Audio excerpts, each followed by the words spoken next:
Shanxi is the cradle of traditional Chinese opera. Apparently people call it this because it's home to 38 different kinds of opera.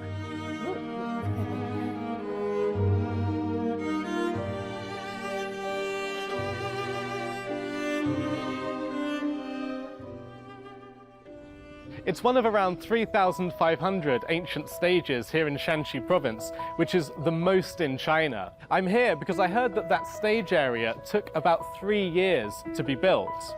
And thankfully, China's modern infrastructure is built much faster, with things like highways, railways, and bridges. Why did that stage take 3 years to complete? I wonder if it was the complex wooden construction that made this take so long to build. Could it have been that there wasn't enough money to complete the construction?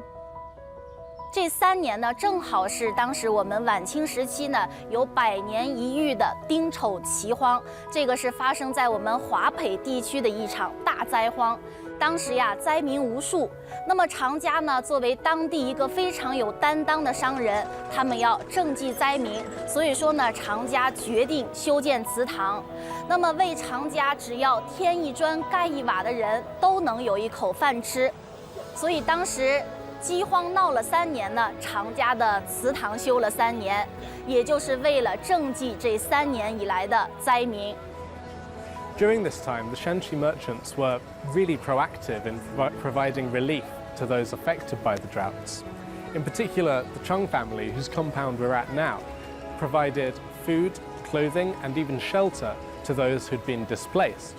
In fact, they pioneered a system known as relief through work, whereby, as well as offering people the chance to stay here, they would also allow them to work for the families. And that's why this building took so long to complete. 常家最终耗时3年，耗银3万两完工，让老百姓有尊严地得到了救助。类似这样有家国情怀的晋商还有许多，我们祁县的瞿本翘先生就是其中之一。我们祁县中学的前身就是由瞿本翘先生出资兴建的。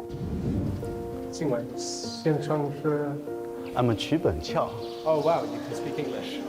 Yeah, I used to serve as the diplomat for the Qing Dynasty's royal court. That's amazing. My name's Rees, and I'm here to try and learn something more about the Shanxi merchants. In those days, Shanxi merchants believed expanding trade and commerce would lead to development. So, why did you decide to found a school? We all believe that science and technology bring prosperity, and education is the foundation of it. Cultivating people's ability takes a long time, and the school is the place to do it.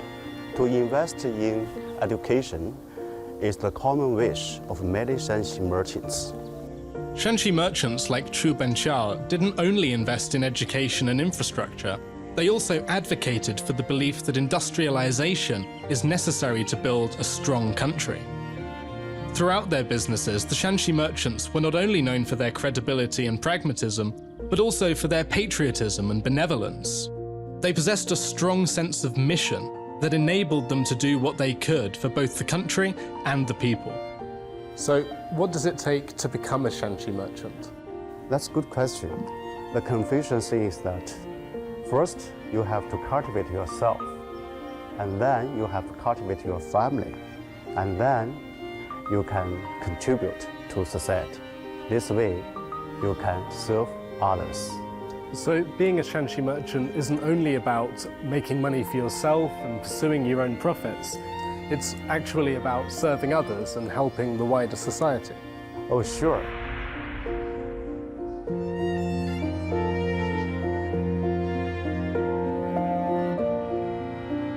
Shanxi merchants believe that the rich should be benevolent and share fortune to others. A historical parallel that I think can help us here is FDR's New Deal. Among other things, this New Deal created the Public Works Administration in 1933.